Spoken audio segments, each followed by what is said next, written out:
आज मुझे आत्मा परमात्मा के बारे में दो चार बातें करनी है। और आज का जो माहौल मंदिर के सवाल पे उबल रहा है उसके बारे में कुछ बात रखनी है। पहली बात तो मैंने महसूस किया है कि आदमी के का सबसे नज़दीक उसकी आत्मा होती है। जिस वक्त हम दुनियादारी को भूल के छल कपट छोड़ के शांत होते हैं, हमें अंदर से ताकत आती है, हम दूसरों से जुड़ जाते हैं। यानी दिमाग जब फतूल की बातों से या घमंड से या अहंकार से मुक्त होता है तब हम ताजगी महसूस करते हैं, हमारे अंदर दर्दमंदी और सच्चाई पैदा होती है। उसी सच्चाई को अपन ईश्वर भी कह सकते हैं। गांधी तो कहते ही थे कि सत्य ही ईश्वर है। एक दफ़ा वो जा रहे थे साउथ अफ्रीका में, 23 साल के थे, फर्स्ट क्लास का टिकट लेके डिब्बे में बैठे थे।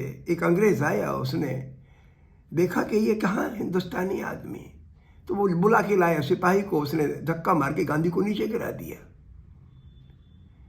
गांधी को उस आदमी से नफरत नहीं हुई, उस अंग्रेज से नफरत नहीं हुई, लेकिन उनको यह एहसास हो गया, शांत जब रात भर ठंड में ठुठुर बैठे रहे स्टेशन पर, तब उनको एहसास हुआ कि दरअसल यहाँ की हुकूमत का जो कानून है, रंगभेदी कानून, वो इस तरीके के व्यवहार को प्रश्रय देता है, ताकत देता है।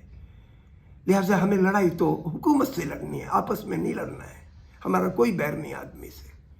इस सच्चाई का एहसास ही इंसान को ईश्वर से जोड़ता है। और ये बात अकेली गांधी की नहीं, मेरी माँ भी जब मर रही थी, आखिरी वक्त सांस ले रही थी, बहुत किडनी फेल वगैरह हो गई थी उनकी, उनको भी उसी से शांति मिली। हिंदुस्तान के लाखों करोड़ों लोग अल्लाह का नाम लेके, भगवान का नाम लेके, राम का नाम लेके, कृष्ण राधा का नाम लेके सुकून पाते हैं। तो ईश्वर तो सबका है, सब में है, हजारों नाम है उसके। गांधी ने अपने तजुर्बे से और तमाम ऋषि संतों ने और पैगंबरों ने उसको कहा है कि असली पर्यायवाची उसका सत्य है, यानी सत्य ही ईश्वर है। और सत्य का एहसास आप तब करते हो जब आप घमंड से, घृणा से मुक्त होते हो, आंख खोल के देखते हो, और वो चीज जो आप देखते हो उसको अमल में लाते हो। अकेली कागजी चीज नहीं है ईश्वर या इसका एहसास, ये अनुभूति।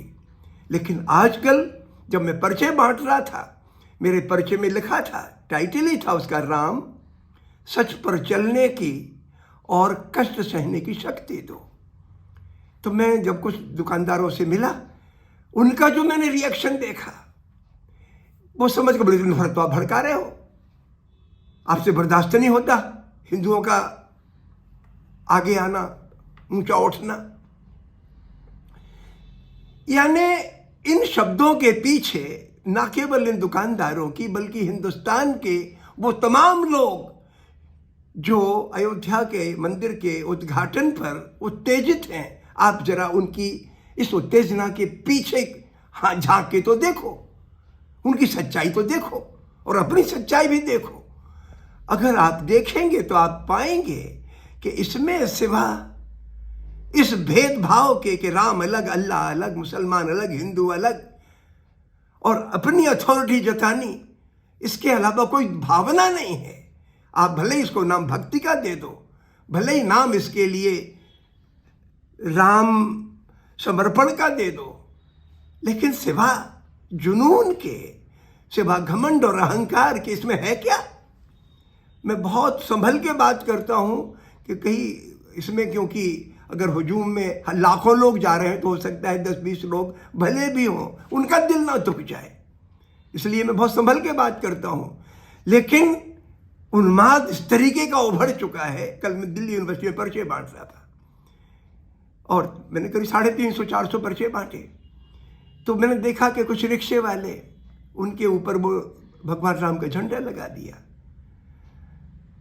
जब मैंने अपना पर्चा दिया तो हमारे पर्चे से उनको ज़्यादा सुकून मिला, और कई लोगों ने कहा कि यार ये ज़बरदस्ती लगवाया जा रहा है। मैं कहना ये चाहता हूँ कि दिखावे में भगवान नहीं है, और दिखावे में अगर उसके पीछे मंशा शुद्ध अपना बड़प्पन जताने की, कि दबा के रखो, कुचल के रखो की दुर्भावना की या हुकूमत हासिल करने की है, तब तो वो पाप है।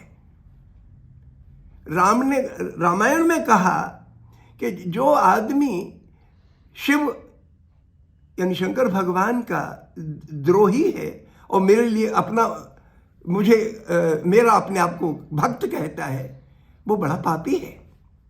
यह शिव का मतलब अकेला शंकर भगवान नहीं, शिव का मतलब अल्लाह भी है, शिव के माने गॉड भी है, वाहेगुरु भी है। मैं कहता हूं कि जो शख्स ईश्वर के टुकड़े करता है, ईश्वर तो एक लफ्ज है, उनके लिए जो अपनी अथॉरिटी एसर्ट करने के लिए उसका इस्तेमाल करते हैं, वरना ईश्वर तो सबका है, सब में है, हर चीज में है, सच्चाई में है, सरलता में है, निर्मलता में है, गरीब में है, पढ़े लिखे में है, सब में है, और अलग अलग रूप में प्रकट होता है, उसको आप परिभाषित नहीं कर सकते। ईश्वर तो वो है, राम वही है, अल्लाह भी वही है, दुर्गा भी वही है। लेकिन मैं कहना यह चाहता हूं कि आप लोग इस तामझाम में बहके नहीं, अपने घमंड के दिखावे को भक्ति ना माने, आत्मनिरीक्षण करें। आपके आसपास जो भी आदमी दुख दर्द में है, ह्यूमिलिएटेड महसूस करता है, जलील महसूस करता है, आतंकित महसूस करता है, उसका खौफ देखें, उसके अंदर की हीनता की या घबराहट को देखें। अगर आपने देख लिया तो आपने ईश्वर का दर्शन कर लिया, वही राम है। मैं बस इतनी बात कहना चाहता हूं कि ये जो 22 तारीख का प्रोग्राम है, ये प्रोग्राम कुल मिला के जो इस वक्त माहौल देश में बनाया गया है, ये जुनूनी वातावरण बनाने का है। ये राममय नहीं है, राम से एकदम उलट है। राममय तो हम 30 साल पहले थे।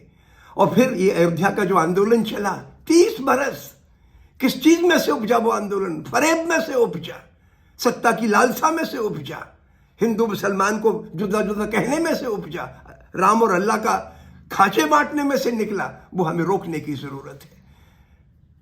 प्राण प्रतिष्ठा किसी भी चीज में इंसान की भावना, उसकी निर्मलता करती है।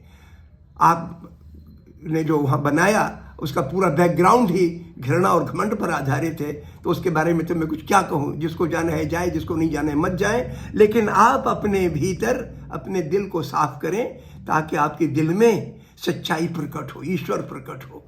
वही सच्ची भक्ति है और वही मुल्क को आगे ले जाएगी। बहुत बहुत शुक्रिया।